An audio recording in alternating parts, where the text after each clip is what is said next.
right next to Sunset Hills.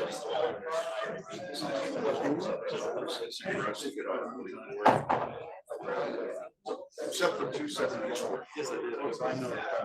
I'm trying to go through this. All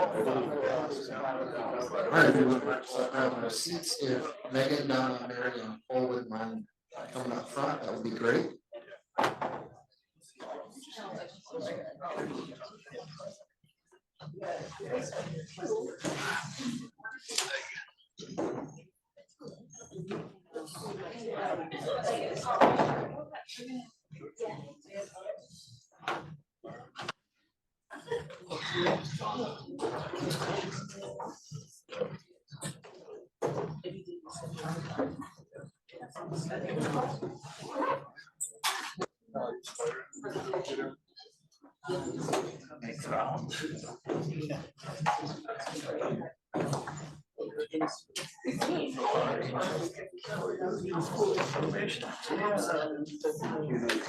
Yeah, I'm glad they are going to share the slides.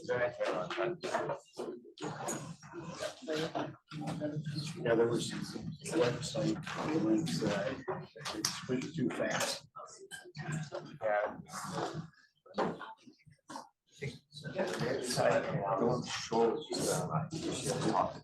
Shelley.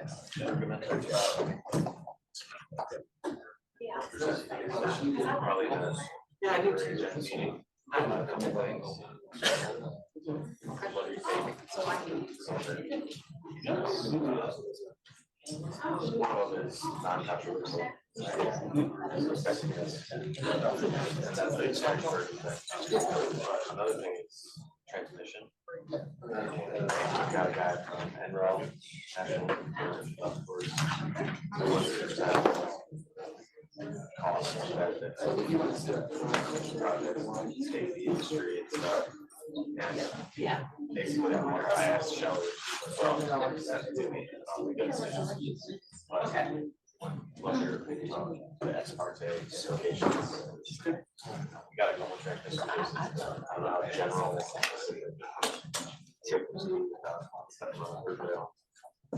I'll send it. Sounds good.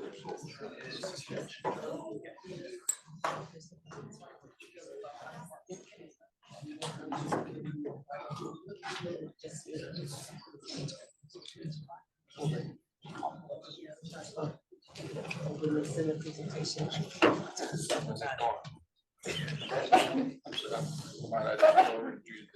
Zoom invite. Okay. Well, I'm not gonna do that. Okay, there we go. All right. Everyone's back there. Seats, fantastic. Great timing. Between you and lunch are four wonderful women who are getting people to work now and in the future. So very important for you to pay attention, for you at home. Great panel. We heard about workforce development, the need for not only training for jobs, but people to fill those jobs in just about every sector that we have. And our next four speakers are talking about programs that are currently in place, the importance of them, the success of them, and what we can expect in the future. Just this morning they're talking about economic indicators. The job report was good, but it's still tight. So these programs that we're going to talk about, I think, are even more important.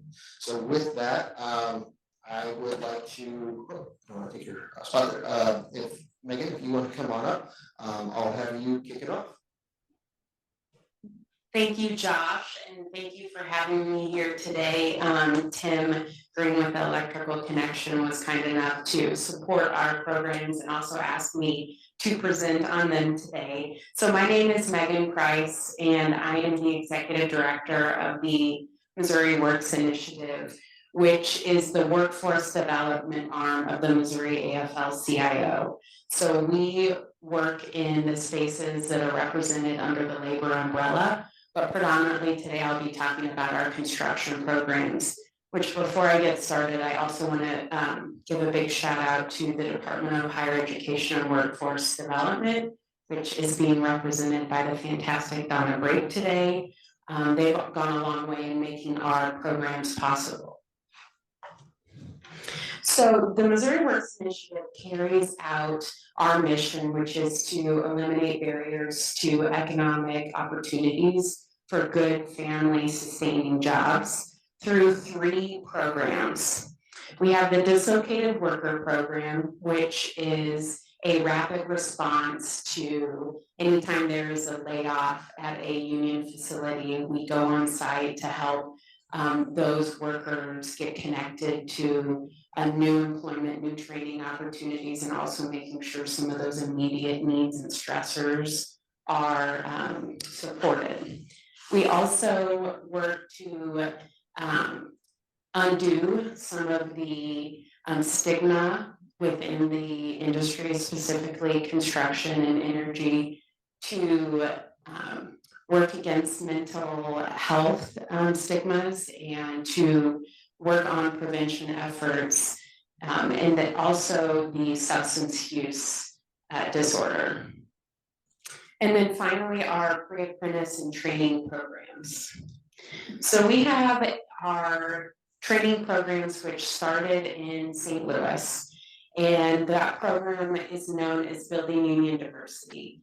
And we've expanded into Kansas City, Mid-Missouri, and Springfield when we recognized that there was an opportunity to take that program and bring it to more Missourians. So what we learned along the way is that when we have these big opportunities to meet the moment, to build out, to make all of these investments, that we want to do it in an equitable way.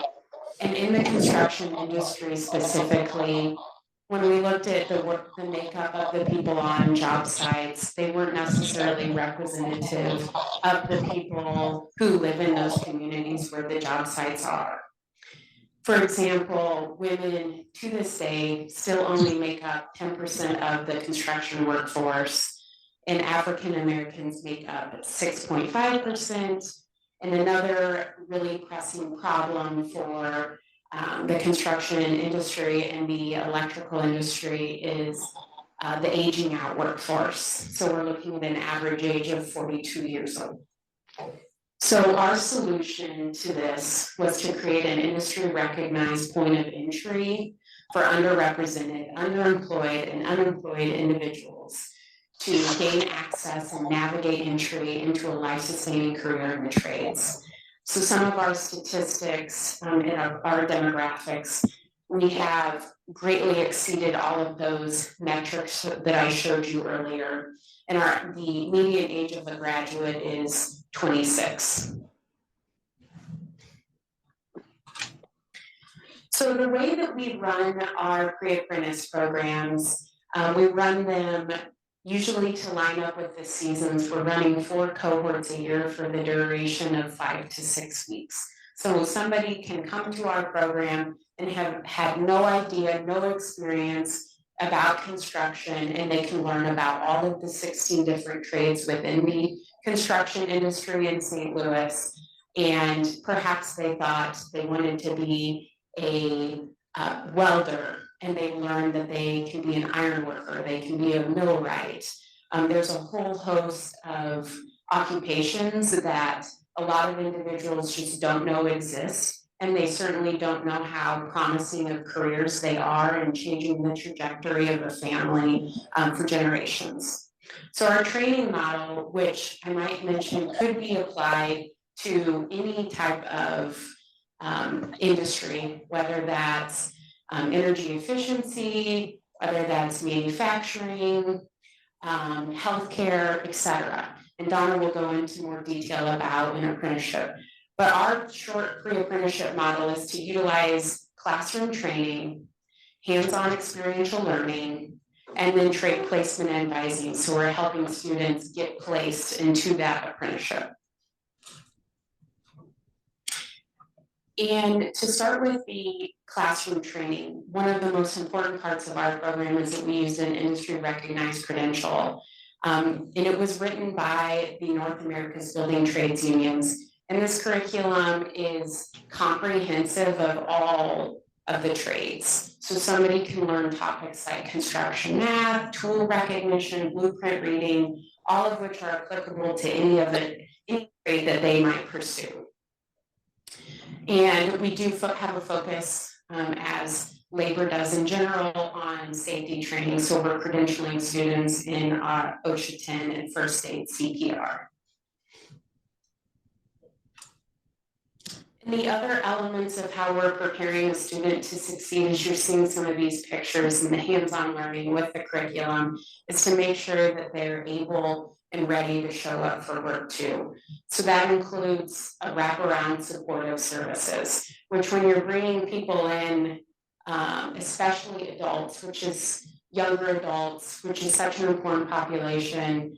I know that, we've been working with the Electrical Connection and NECA to target more high school students who are bringing in youth to these incredible career opportunities. But you have to be able to provide some of those wraparound services. Otherwise, how can you expect somebody to show up on a job day one, ready to succeed? So some of those supportive services include the workwear.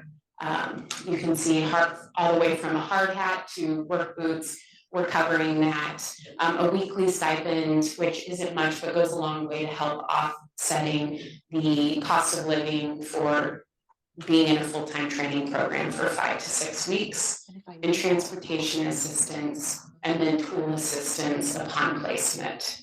And some of the other ways that we're preparing people to be successful and be retained in their careers is that we're incorporating skills of financial literacy so that our students know when there's a layoff or when it's a winter season that they can get through it, and that they're not just buying the most fancy, exciting truck when they get their first paycheck. And also the worker wellness that I talked about earlier. It's really important to the Missouri Works Initiative that preventing suicide and preventing and supporting individuals who are dealing with substance use. And finally, our final component of the program is our mentorship. That is essential to retention and having a person that a student can go to, not if they have troubles, but probably more so when they have troubles in navigating a landscape that they maybe don't have family in, or there aren't as many people who look like them, and just to know some of the cultural knowledge about working in the trades. So I wanted to make a pitch. Hopefully you're compelled by what we're doing and you can replicate similar models within your sector, but also we're happy to help in whatever way we can too, from what we've learned as being a workforce development organization over the years. But we would love for our graduates to be recognized as you've learned. They're being taught a 120-hour curriculum, they're doing hands-on learning. Every single one of our students has made a commitment to themselves to get through a 5 to 6 week program. Some of them work full-time jobs where they're working in the evening and then showing up to class. They're all going through the rigor of safety credentialing and industry awareness. We also love to incorporate hands-on learning at job sites, not just at our apprenticeship training centers, which are labor organizations are so kindly, they invite us to share their craft with our students, but we also appreciate incorporating job site visits. And then of course, considering your own pre-apprenticeship and apprenticeship as a workforce solution. Better, okay. So as I finish on apprenticeship and pre-apprenticeship being a solution to the workforce issues that everyone is experiencing right now, it's nice to segue into Donna Brake, who, am I introducing? Yes. Okay, all right. Who will talk about apprenticeship. Thanks, Megan. I apologize for you guys. I'm gonna do my best when I transition over to the next person. Good, yeah. She has some lovely photos of her career apprentices in action. I will just say we're working on behalf of Missouri Works Initiative and the pre-apprenticeship programs. They have such incredible successes of moving these individuals from their pre-apprenticeship training into registered apprenticeship programs. That's the beauty of the pre-apprenticeship program. It equips that individual with the needed minimal skills for that person to be eligible for hiring in a union registered apprenticeship position, which is incredible. We were able to hear so many awesome success stories from apprentices at our recent apprenticeship summit in November.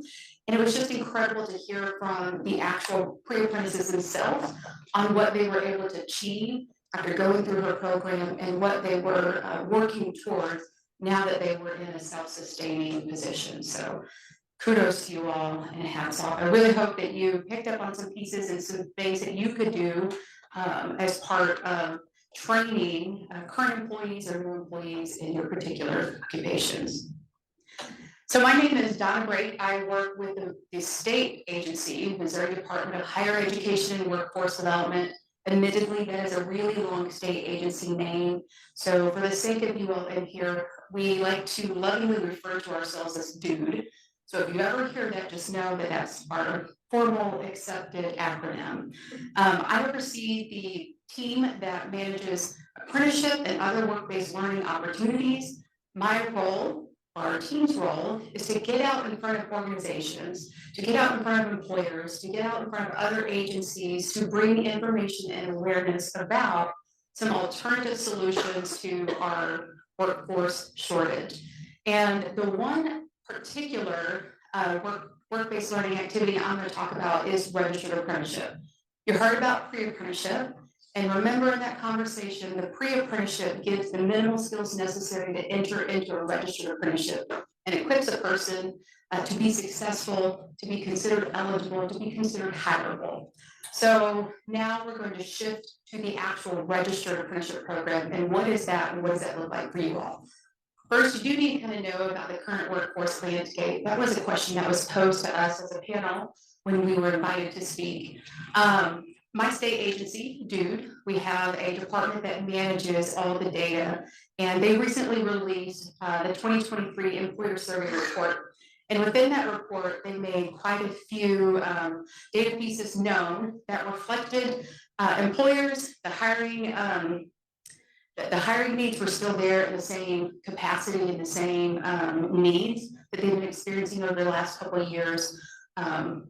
However, their employers are clearly experiencing a wide variety of barriers to meeting their hiring needs. Some barriers include simply a lack of applicants. Other barriers include a shortage of skilled applicants. And one more thing just to note, Megan mentioned incorporating more of our younger adults, our high school students into her training program.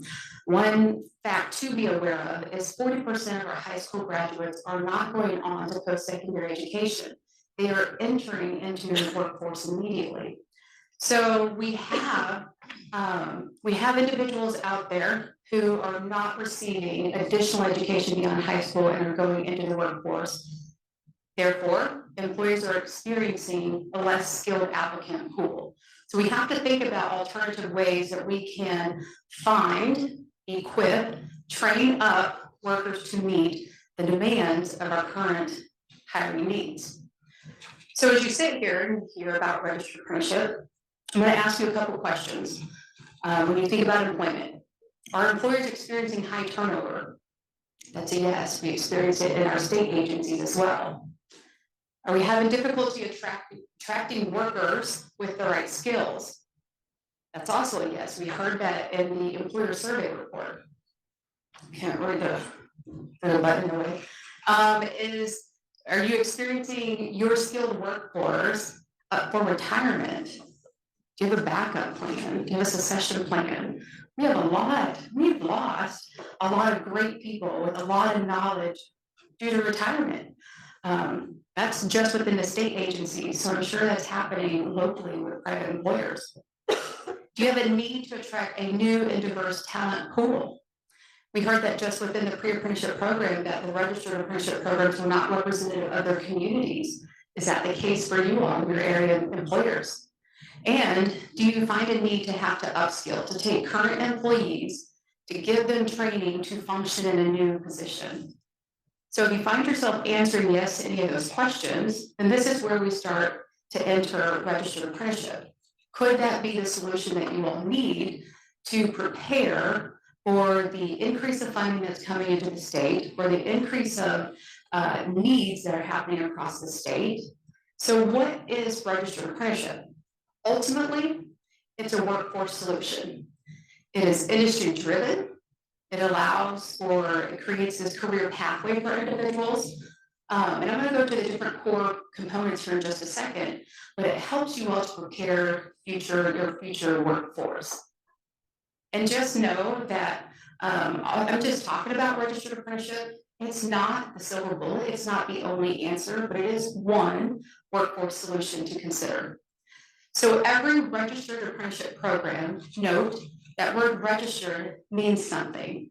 The Department of Labor, Office of Apprenticeship, so Federal Department of Labor, they have the responsibility here in Missouri to register apprenticeship programs. That means that these programs, one, are registered. It comes with credentialing, it comes with standards, it comes with occupational standards built into it. It means that this program is consistent across the nation for training necessary for that particular occupation. You may hear that there are apprenticeship programs across the state, but if they're not registered, they're not going to come with the same securities that a registered apprenticeship program has. So core components, there's 7. 1, registered apprenticeship is industry-led. That means that employers are feeding into the training model, feeding into what's required for the training. Another key component is that it's a paid job. So the apprentices are earning a wage from day one, which is really important. We're in a day and age right now where it's hard to go to training and not have income coming in. So it meets some needs of that learner, not just giving them education and experience, but also giving them some income so that they can keep going on to their training. There is an on-the-job learning component or a hands-on experience. They are actively working. They are learning how to do the role every single day. There's also supplemental education, or in the apprenticeship speak, we call it related technical instruction. That again is industry-led. Every participating employer gets to dictate what education is needed for their program. That could be working with a post-secondary institution, like a college, a local college. That could be utilizing some nationally recognized credentialing, such as the NAV2 credentialing that was built into Missouri Works Initiative Pre-Apprenticeship Program. Like, the opportunities are endless, so you're in control of that. Second is diversity. Again, we are working to allow all individuals equal access to these training opportunities. So there is a component that is focused on diversity and ensuring equal opportunity for these training positions. There's an emphasis on quality and safety. So built within the registered apprenticeship documentation is ensuring that all apprentices receive training on safety measures, which is likely already happening anyway in your fields. But last is credentials. So once an apprentice completes a registered apprenticeship program, that individual gets to walk away with a nationally recognized credential for that particular occupation. Now, registered apprenticeship, the data is showing that 90% plus retention for those apprentices after 3 years of completion. They're still there. However, if somebody were to complete their program and they had to pick up and move to another state, they have a credential that's going to be recognized in that other state, and that's important.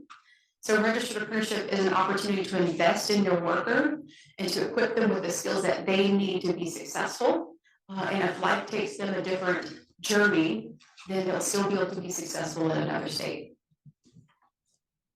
So you're probably curious about what are some benefits on registered apprenticeship. There's benefits for both the employee and the employer. The employee, we've already talked about, they get to earn a wage while they're actively learning.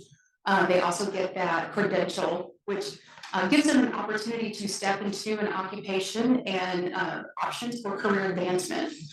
The other item about registered apprenticeship, when I talked about the on-the-job learning, registered apprenticeship incorporates mentoring. So they are working alongside a journeyman within the occupation who's giving them some training, overseeing their work, making sure they're understanding what they're doing along the way. For employers, this creates the ability for them to establish a talent pipeline.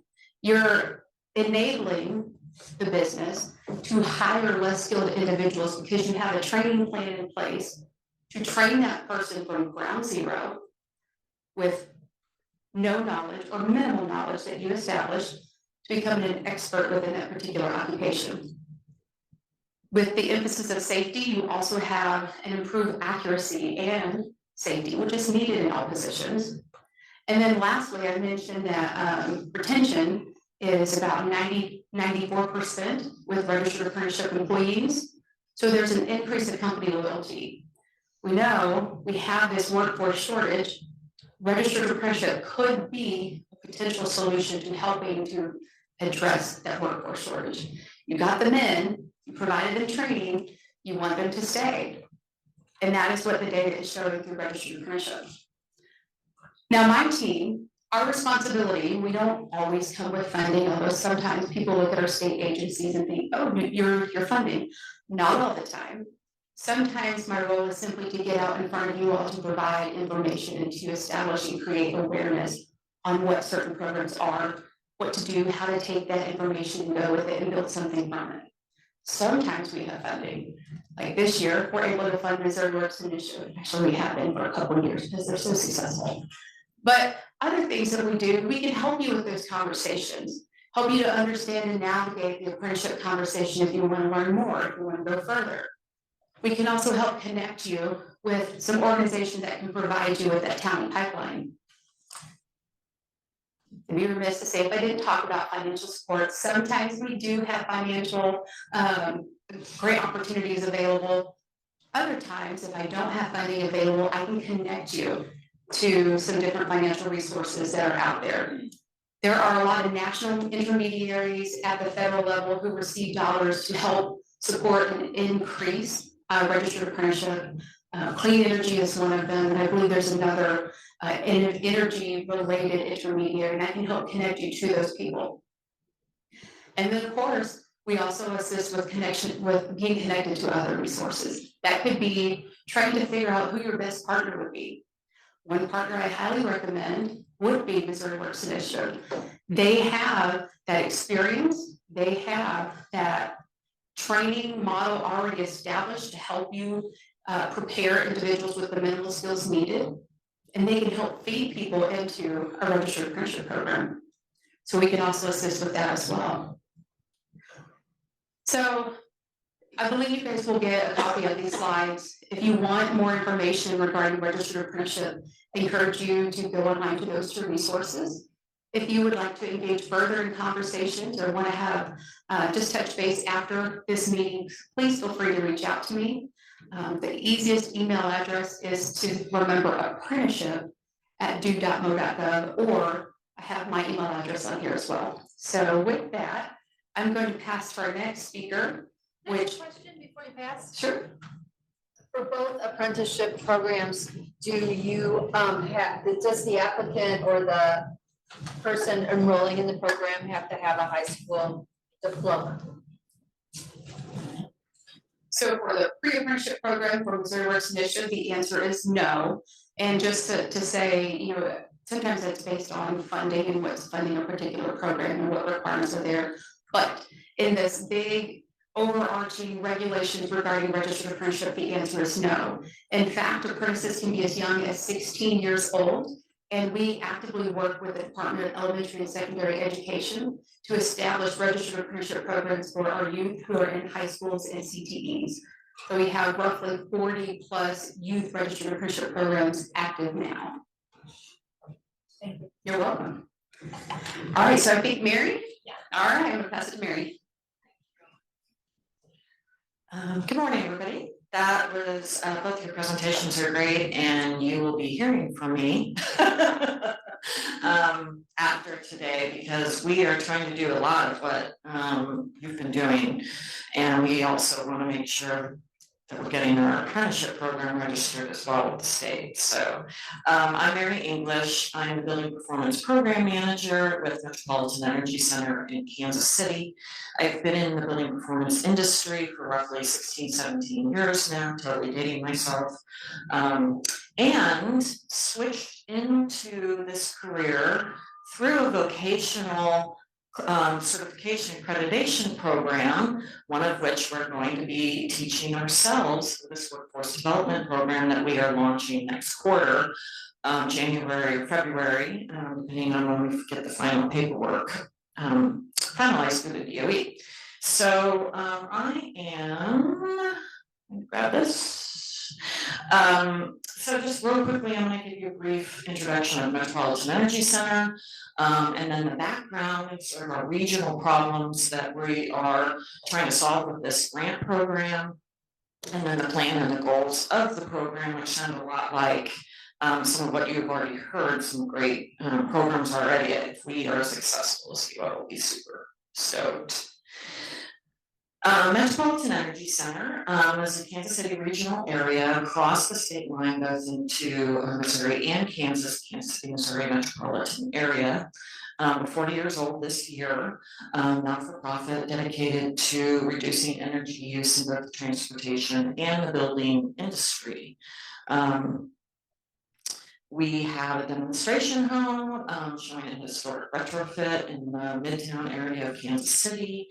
And we, on the transportation side, although I am not an expert in transportation, but I can direct you to somebody that is if you have questions, works a lot on infrastructure projects within the Kansas City region, like installing EV charging stations on streetlights in Kansas City, Missouri is just one example. The Building Performance Department, sort of our brand is Energy Solutions Hub. And we are mostly currently an information and resource concierge service. We handle the benchmarking for the private market for the city of Kansas City, Missouri. So we have a customer service desk there, and also field questions for the commercial retrofit resources that are available, best practices on energy retrofits and new construction. And then we offer resources for the public residential area. So that's us in a nutshell. If you have more questions on NEC and the services we provide, I'm happy to talk to you on the break. So a quick background about why we decided to apply for this grant and why I think we were accepted and work forward. So it's kind of weird. Where did the type go? Oh, I had no idea where it was signed, but fancy. Okay, so Kansas City, Missouri, the region is much like other main cities, has a very aging infrastructure, and most of a majority of our greenhouse gas energy use comes from buildings. So 65% in Kansas City, energy is spent on energy use in buildings. Compare that to 40% across the nation, national average. That's typical because cities have a high concentration of buildings. You know, we have a broad socioeconomic spectrum where roughly half of our residents in the city rent and don't own, and that causes its own set of problems. And these buildings are, a lot of multifamily buildings are very energy deficient and causes comfort and health issues. So the problem that goes along with this, with that renting component, is that among 48 metropolitan areas, Kansas City, Missouri is 7th in energy burden. And in fact, just to go sideways, I don't have the information on the slide, but Missouri has like 5 of the worst energy in the top 10, the worst energy burden cities across the nation. Don't quote me on that because I don't have the actual figure in front of me, but it's not great. Kansas City is the 37th most populous center in the country, and we're 7th in energy burden. And the systemic problem leading into going along with that is that, again, majority of the tenants that are renting are paying utilities directly to the utility companies. That's systemic. It's very rare to come across a tenant that has their utilities paid. And so the landlord sort of cut out of the process, and that they just don't even see a utility bill. They're not living in the building probably and feel comfort issues or any other issues with it.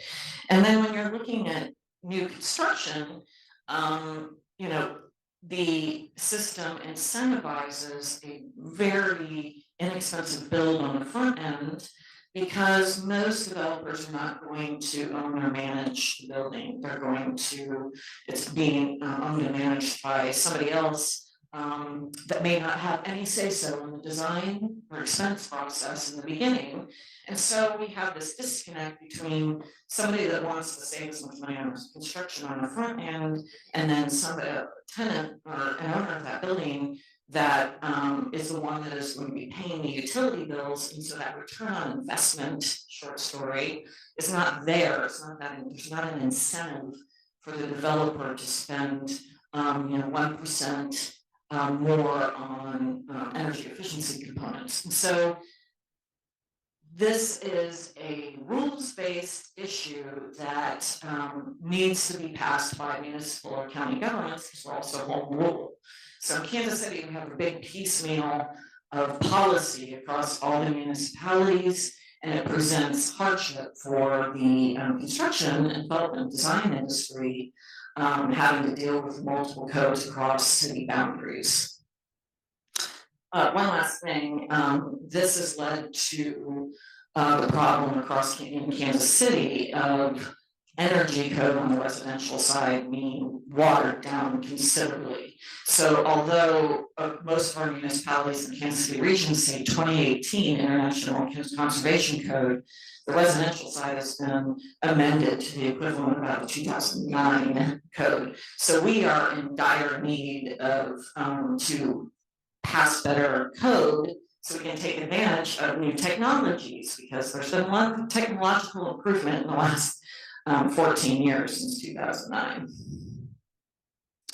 So, Metropolitan Energy Center, that's the background of what we're dealing with in Kansas City region. Metropolitan Energy Center, 2.5 years ago, became a contractor, educator for building code officials across the region. We were hired by the city of Kansas City, Missouri through contract, but they allow us to provide subsidized CEU training on the International Energy Conservation Code of 2021, and then soon we'll be adding 2024 when that comes out next quarter, most likely. But we have done several courses, both on residential and commercial code training, and touched almost every single municipality has sent code officials to our training in anticipation of this coming tide of rule changes on the code side for IECC 2021 and 2024. And we they were very successful. We judged on the surveys, got comments that was the best type of this training, these building officials. And then secondly, we started adding contractors that they said they had ever experienced. And I feel that is because we talk not just about the what and why of building performance, but the building science behind it. So not just you must add insulation, but here's why you really need to have a better insulated and air sealed building. That type of information is really important. The laws of thermodynamics don't change. So next up was Kansas City, Missouri passed the International Energy Conservation Code of 2021. Whoops. And this was anticipated, but also when it happened was also sort of a Kansas City taking the lead in the nation, because it was the most robust energy code passed yet by any municipality, with stretch codes to encourage renewables on the roof, and EV charging stations in commercial buildings. So the code was passed with cautious optimism by municipalities, especially since NEC had been teaching for the previous 18 months to the code. So building officials were feeling more confident that they could incorporate it in their process. Industry, very concerned that not enough labor to support a large change. And so in the summer of 2022, the Resilient and Efficient Code implementation, the RECI that came out of the infrastructure bill, was announced. And we jumped all over that as a means to support the industry in Kansas City. Now, we needed a partner of the state, and we approached Missouri DNR, and they said, that's great, but it has to be Missouri-wide. And we said, great, no problem, we'll get right on that. And we started to assemble, now we have almost 30 partners in this grant. And we received, well, I'm jumping ahead of myself, I'll tell you what we received, but we knew that if we could get the workforce, existing workforce trained on building science and the codes around it, and then recruiting vocations that are needed to support these energy efficiency improvements, mostly testing and HVAC commissioning and design work, energy modeling, that it would go a long way towards alleviating the concerns in the industry in Kansas City, that the industry is not prepared for an uptick in more intense HVAC design and building shell design. And of course, we're doing a whole building approach, how the systems interact with each other. And combining this also, what happened in 2022 was that we started a contract with Children's Mercy Hospital to study the impact of weatherization on their pediatric asthma patients. And so Metropolitan Energy Center's iteration of the Building Performance Department did thousands of weatherization back under the Obama era funding. We merged that with pediatric asthma patient data, and the economics department at UMKC did a statistical analysis and found a 34% difference between children that were in homes that had been weatherized with the control group of children, pediatric asthma patients that were in homes that were not weatherized. And that 34% represents a drop in asthma intensity and number of visits to the hospital. Really huge number. So there is a correlation between energy efficiency and human health. Short story. So, yay, we applied. almost again, 30 collaborative partners. We were the second largest award out of this fund, second only to ACEEE in Washington, DC. And we're going, are you with ACEEE? We got almost $7 million awarded to us. Again, it is almost 30 collaborative partners, so that money is going to be spread out amongst quite a few number of entities. But these partners include new community organizations that are going to help us recruit from those underserved populations. So important. Workforce development specialists, Midwest Energy Efficiency Alliance. I don't know if anybody in the room is from there, but they are going to be our major sub-award partner that are going to handle this work on this side of the state. So MIA is going to be managing our classrooms and our workforce development and our commercial partner recruitment to get folks to take on apprentices. And we applied for 5 years money, but we got 3 years, 9 months. So we wanted to go for 5 years. My background is I was one of those contractors helping with the energy auditing and the weatherization back under the Obama era. I was a contractor registered with Metropolitan Energy Center and had my own business doing this work.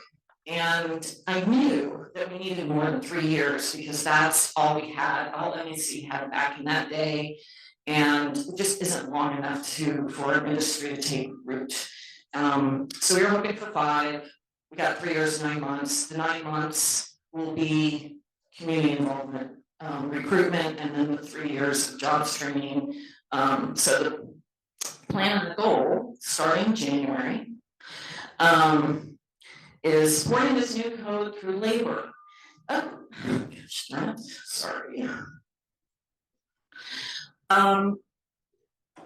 And the, I think Tracy, you mentioned that this would be like almost a new sector, and I second that. So in the construction industry, you have the subs, you know, you have plumbing and electrical, you know, carpentry, energy efficiency. This jobs development program, one of the goals is to create that energy efficiency subcontractor vocation. I considered myself a subcontractor working with developers back in the day, but it was definitely niche. You know, people understand carpentry and plumbing. I'd say home energy rater and their eyes would glaze over and they would move on. So, you know, we need to bring this into the mainstream industry, these energy efficiency jobs, because that's what's going to get the sort of the profession mainstreamed. So our classrooms, tuition paid, are going to be teaching this home energy rating, which does testing, energy modeling, overall on the residential side. But the commercial code in 2021 also sort of really raised the requirements on the HVAC and building envelope, and also now need vocations to come in and test the building, test the HVAC, test the ductwork. And those professions on the commercial side have been in pilot. So there's been a pilot that Mia has been teaching in Nebraska. We're going to scale that up across Missouri and Kansas on the commercial side to teach interested parties a career in commercial energy efficiency knowledge, building science, and with the tools for them to help developers build these buildings and test them correctly. And then we're also continuing the CEU training for existing industry, and then it's that soft skill training for folks that are interested in not in skipping a 4-year college, getting a vocation, but need the soft skills. Again, going back to my experience doing this work, after the money was gone, our industry imploded in around 2015.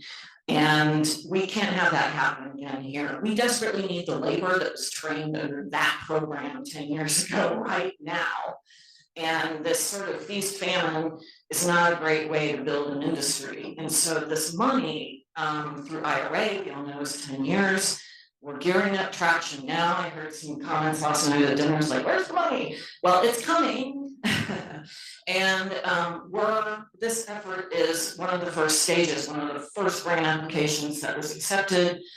So we can start teaching the skills. Oh, and then finally, National Institute of Construction Excellence is a middle and high school training vocation awareness non-for-profit in Kansas City that we've partnered with, and we're going to be scaling up that all important going into the K through 12, well, not K, but you know what I mean, schools, and making them aware. One of my colleagues in the department, you know, just said recently, like, I didn't know that I could go into a vocation in construction. I just knew that I had to take out a big loan and get a 4-year degree, and I really wish I knew about this when I was in high school.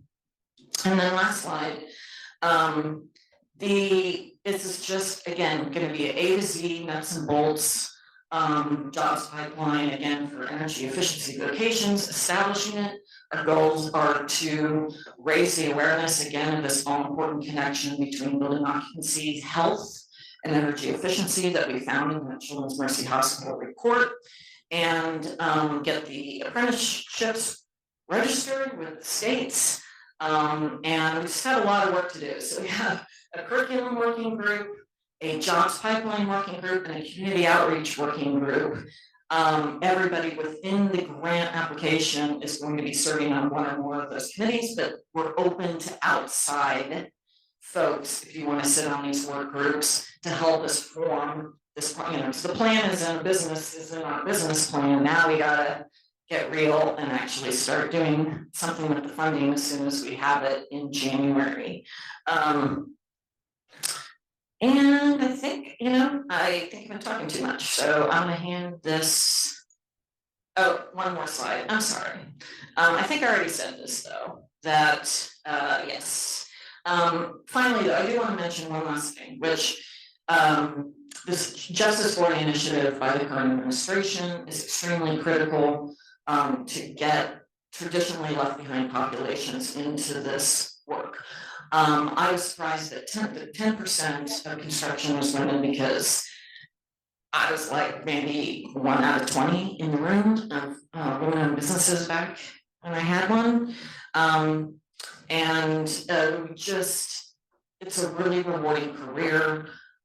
I have a 4-year degree in something else and I switched into this vocation, and here I am. I have a rewarding career, and we need to get the word out that that's possible for anybody across the whole socioeconomic spectrum, should they so desire. And I wish us luck. I hope we're successful. And so I'm going to hand it over to Nicole, Ms. Fire.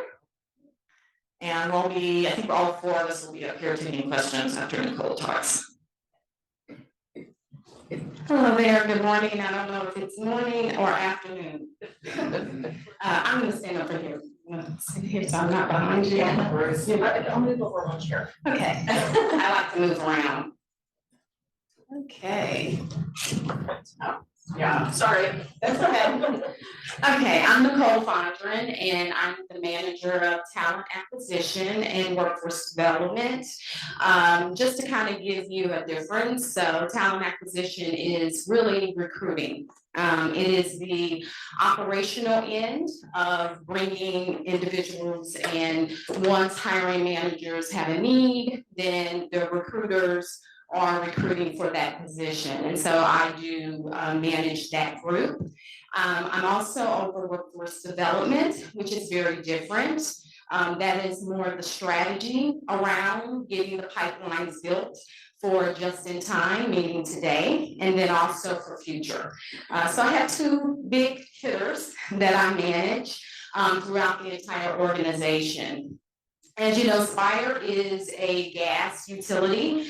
Our footprint is across all of Missouri, so both east side of Missouri, St. Louis area, west side of Missouri, Kansas City, and all of its surrounding areas.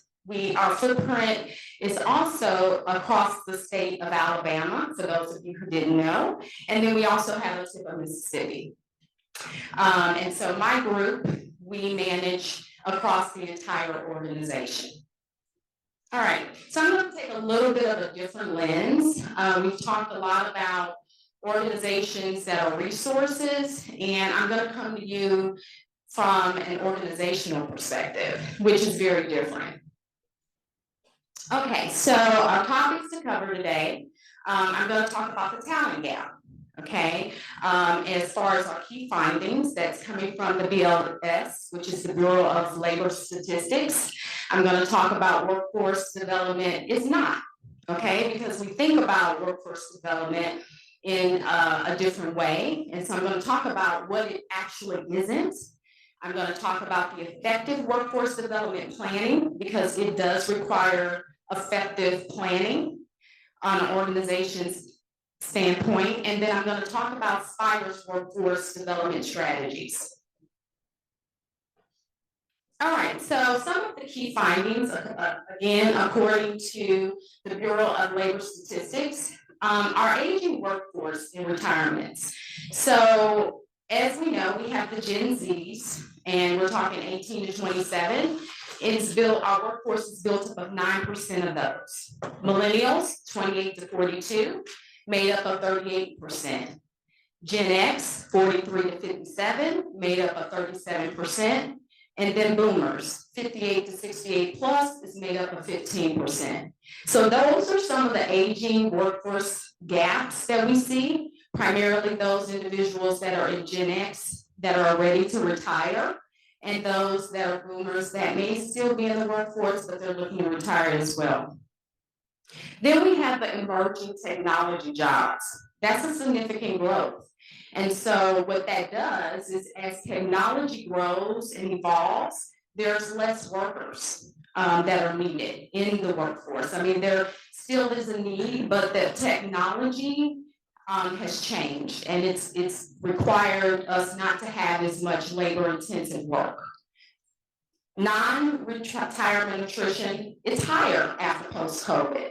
And I think we all are aware of that. People have a different perspective after COVID. A lot of individuals are like, hey, I want to work 100% remote. Some individuals, when COVID happened, they lost their jobs. And so what happened with that, many people went out and they got their side gigs. They became entrepreneurs. So they not entered back into your traditional workforce. So those are some of the findings of why we have a talent gap in our, not just our industry, but other industries as well. Okay, so workforce development. What it is not just a human resources goal. It's not a human resources responsibility. So it's not about just in time as a hiring manager, I have a need right now, go fill the job. That's not workforce development. It is not isolated in one department. It is everyone's responsibility. So all different business functions, human resources, outside entities like partnerships, it is everyone's responsibility to build up our workforce. It's not, again, an internal focus. So again, it's building partnerships. It's building networks with community-based and professional-based organizations. So what makes an effective workforce development planning?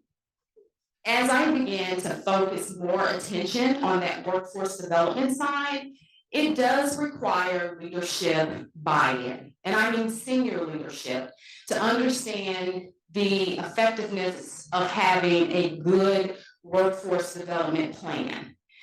So it does need your leadership buy-in to say, hey, this is an important factor for our organization to continue to grow and to continue to evolve.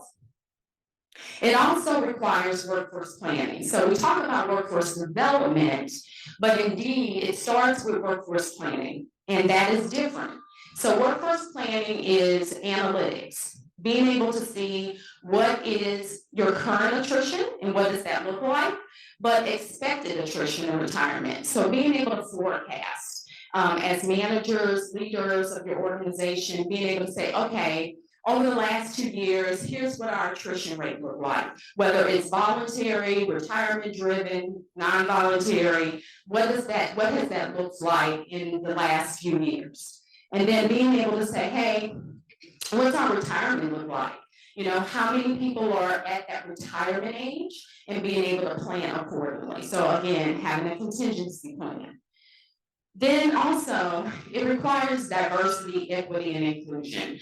Workforce reflects communities that we serve. So again, having that buy-in, being able to say, it's important for us to have a DEI lens. So as we build our workforce, it's diverse, because we need diversity of skills, diversity of race, diversity of ethnicity. We need a diverse of gender. We need it all. And we need a melting pot, because that is what is going to help our organizations grow. Talent acquisition is aligned. Again, as I mentioned, talent acquisition is the operational side. So your teams that recruit, they have to buy into that. And why do you think that is? Because as it has to be in the fabric of what they do every day, not a quota, but it has to be in the fabric. So as they're bringing talent into the door, they're able to have conversations in their strategy, kickoff meetings with managers to say, hey, what does your gap look like? What is your need? You know, whether that is, again, you know, the diversity lens of skill sets or whatever that is, they have to be able to have those tough conversations. Training and development. So many of our organizations have a training and development team. We call ours the talent development. Can you hear me? Okay. And so they have to buy into that. So being able to upskill your current workforce, understanding that that's a need, and then what works for the organization.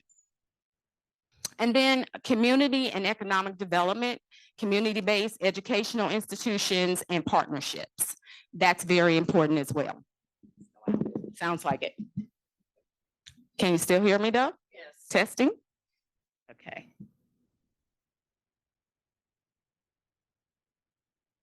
All right.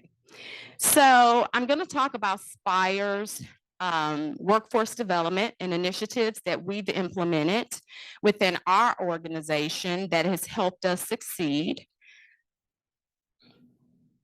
So these are pipeline builders. Okay, this all falls under the workforce development strategies and initiatives. So we have a 4-year collegiate internship that has been very successful. When we think about having a 4-year collegiate internship, it is really STEM based. Okay, we look at other types of interns, but most of it is focused on individuals that are in the STEM. So because we have a lot of need for analysts. So again, it requires a lot of workforce planning on our end to say, what have been some of our gaps in trying to fill positions? And our 4-year internship program, it is actually a pipeline builder for entry-level positions, and that's across our entire organization. And so when we have conversations with managers that are looking to have an intern, we always stress that we're not looking for you to augment your staff. So it's not to have an intern to come in and do your busy work or to do things that you couldn't do before, but it's really project based. So see, here are some of the criteria. It's a 10 to 12 weeks full-time hours. It is a paid internship. It's in the summer and it's project focused. So if there's a project within your business function that you haven't been able to get to, then we suggest that you have that intern work on it. It is also that you foresee within the near future that you are going to have a need for an entry-level position, because the idea, part of the success, how we measure is conversion, being able to convert that intern into a full-time employment. Eligibility, this student has to be a rising junior, meaning that for the fall, so for example, our interns this year or coming up summer, they have to be a sophomore right now because they will be a rising junior in the fall. And then they have to be pursuing a relevant degree, and they have to have a GPA requirement of a 3.0. And some people may be like, what? Well, we want the cream of the crop. We really do. We want people that have focused. We want people that are determined, and we want people that are leaning in. And what we have found previously is that we are able to get that with that 3.0. Then we also we have a program initiative. It's a 2-year college cooperative education program. And I'm going to explain about this a little bit. So, our 2-year program is a cooperative education program, and it focuses on skilled trades. And that program, we have partnered with technical colleges. Specifically here in St. Louis, we've partnered with Rankin Technical School, and we've also partnered with Jefferson Community College. We're in our 6th year, and we have hired all of one, and that was due to performance issues, but we've hired all of our co-ops. And as you can see, you know, it's a 32-week program. So when they graduate with an associate's degree, but it's an on-the-job training program. So it's 8 weeks on, 8 weeks off. They go back into the classroom, so on and so forth. Eligibility, they're involved in either they're enrolled in Rankin or they're enrolled in Jefferson College. They also have to be enrolled in the HVAC Associates program because that's what we do our co-op with. So this is the difference. that I'm going to talk about a little bit. And you see, I put RAP up there, registered apprenticeship.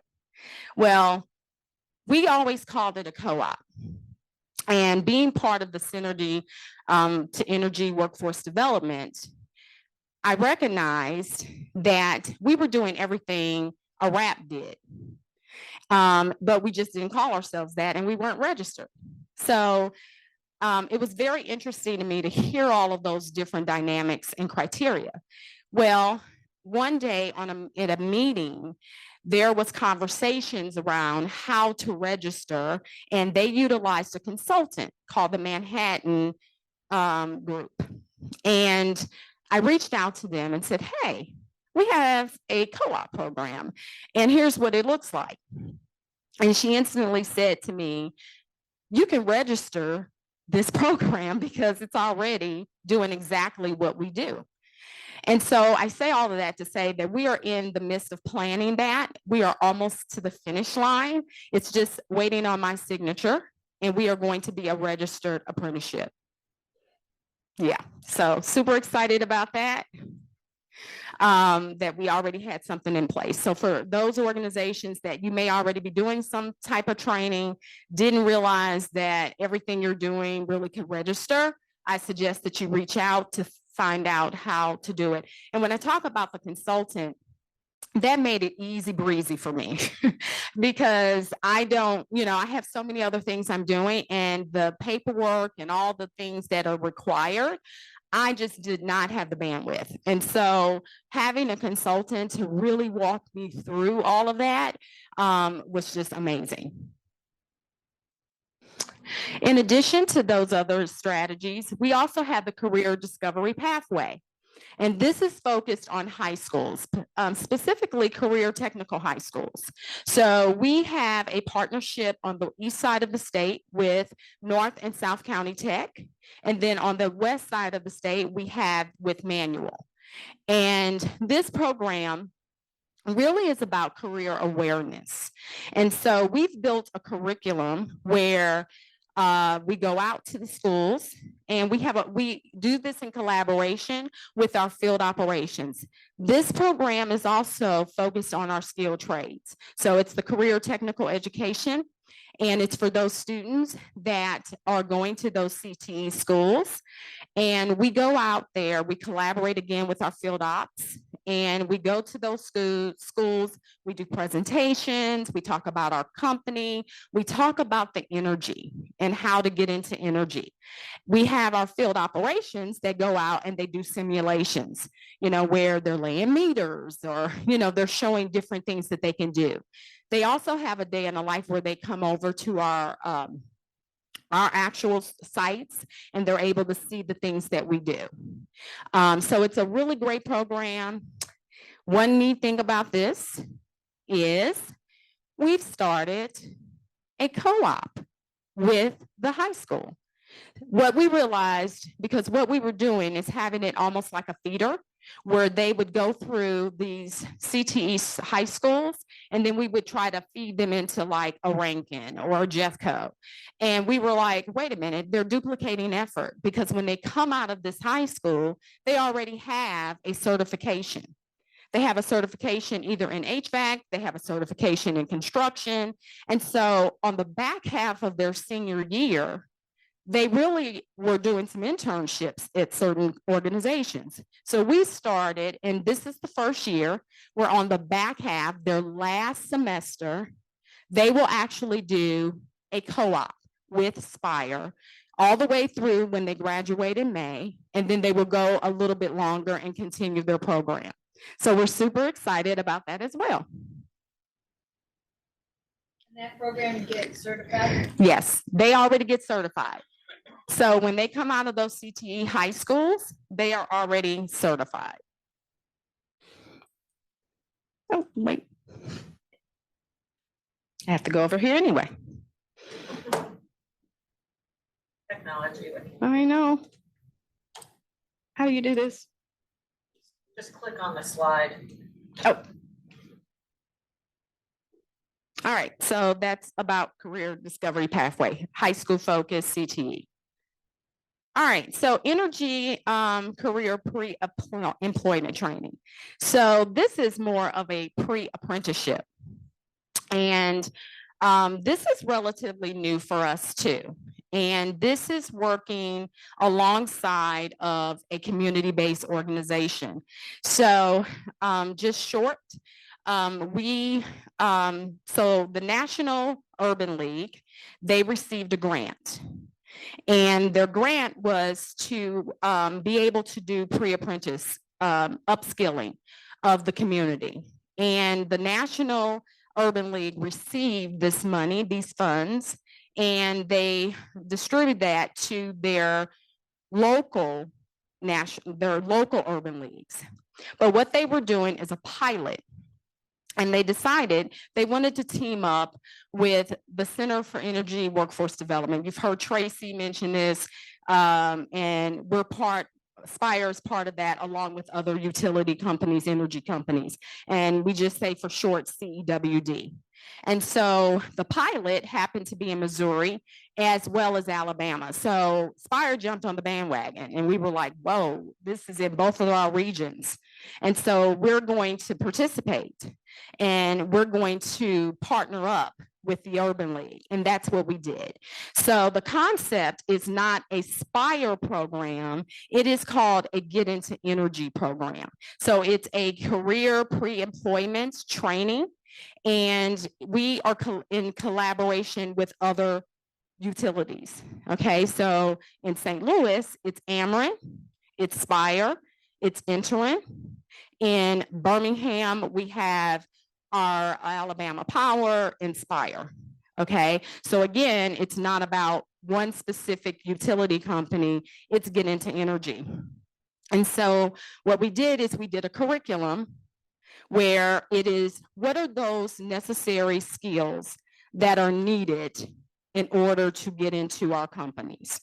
And it's not just hard skills, it is also what I call power skills. Those skills are attributes no matter what position you are doing. We are looking for those behaviors. We are looking for those attributes. And so again, we collaborated with our field operations on both utilities and they developed and created a curriculum. So what will happen is the Urban League will provide that training. So it's CDL training, it's soft skill, power skill training, as I call financial literacy. They will provide all the wraparound services. And so we're super excited. We're launching that for St. Louis Urban League in January of this year. And we already launched our first cohort in Birmingham, and we're getting ready to go into our second cohort. So we worked with our training team, and they talked about, hey, there are some training that we really would like individuals to do, because they talk about how while these positions are entry level, so these are entry level positions, while these may be entry level and you don't necessarily need the training, but you wouldn't be surprised how some people are like, I don't even know how to use a measuring stick. You know, I don't even know really mathematics like that. 1 + 1 is 2. I mean, it may sound trivial to us, but it's true. And so when our training team got involved and were like, hey, if they could come in with this, a little bit of that, that would be huge. And so that is what the Urban League will do. So it's pre-apprentice, it's upskilling those that community and doing things like that. And so we're super excited. We've had one hiring event already here with the Urban League as well. And we are hiring like 22% of what they did. So those types of partnerships are huge. So my last is just, you know, hiring is the right people, takes time, the right questions, and a healthy dose of curiosity. And that's really it. I do want to mention something else. So you've heard us talk about CWD. I don't think I put it on my slide. Tracy, did you put it on yours? Okay, perfect. So CWD is the large umbrella. It's again for energy. They partner across the entire world. as I call it. It's the whole United States with different energy company. I just came from a national convention summit. I am part of their executive council. There is a lot of information that they provide, and then they have arms of them. So they have regional organizations, and then they have the regional consortium. And so here in Missouri, we have the Missouri Energy Workforce Consortium. Tracy, I think you put that on there as well. So that is huge for energy companies. It's not just for the utilities, it's also for institutions, it's for contractors to really get in a space and talk about what's going on in our industry and how we can help with workforce development initiatives. That's all I have. Well, if everyone wants to.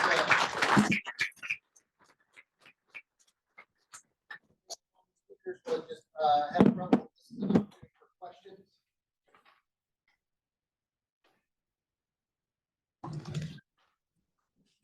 I do have one question I'd like to kick off. It was from online, and that is for what you're doing specifically with apprenticeship or the training. How is historic preservation playing into this? Specifically, not just renovating a property, but those that are required to meet certain standards, the older buildings, that type of stuff. Well, I can speak a little bit to that. So, yeah, St. Louis is great. They have a you have a minimum building standard already. As a Kansas City resident in the industry, I'm totally jealous. So the vocations that we're training, these skills will translate over into historical retrofit applications. So I started out, again, using myself as an anecdote.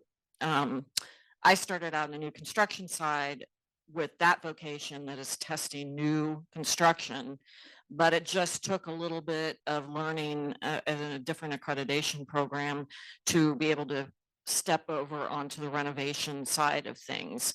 And so the plan, the loose plan in our mind at MEC is that this will develop across both new and historical renovations, because the workforce that the skills that we're going to be training them on will translate into both existing and new construction. I don't know if anybody else wants to answer this question. I hope I answered that question for the online person. Any other questions?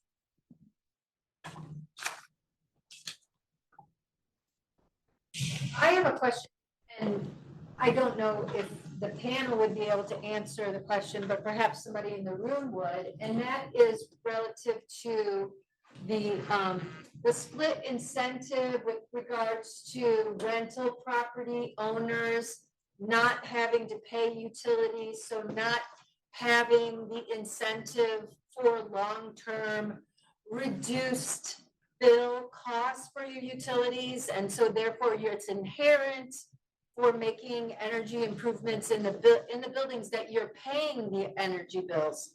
So I'm curious if anyone is familiar with what the appetite is at the state level for a state legislature to pass an energy disclosure bill.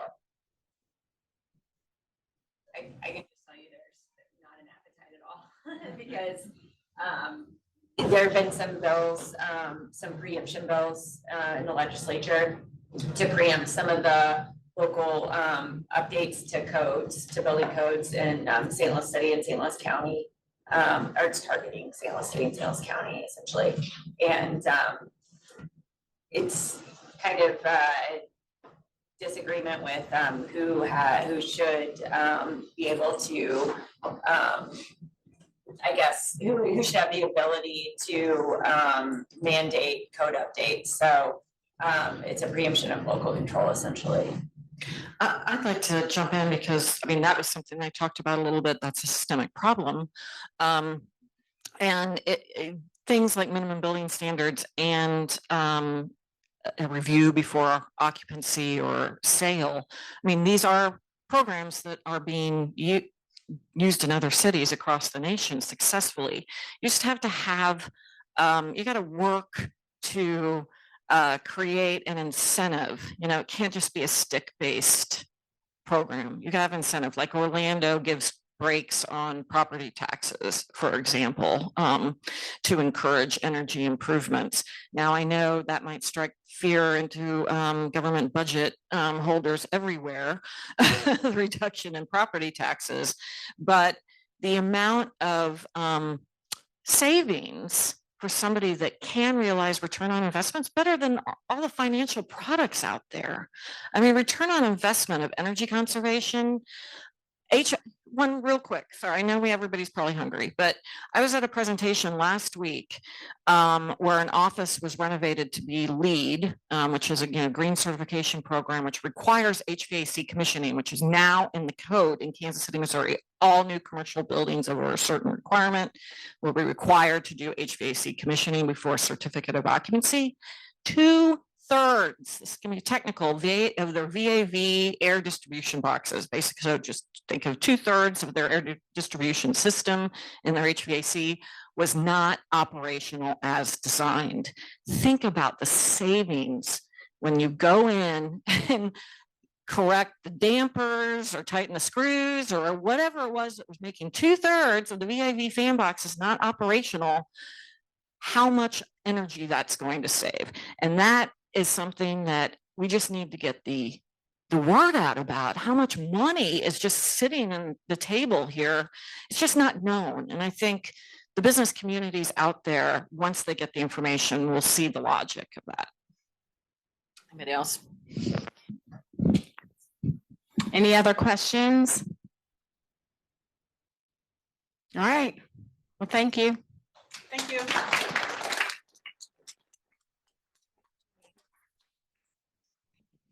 Thank you very much for that.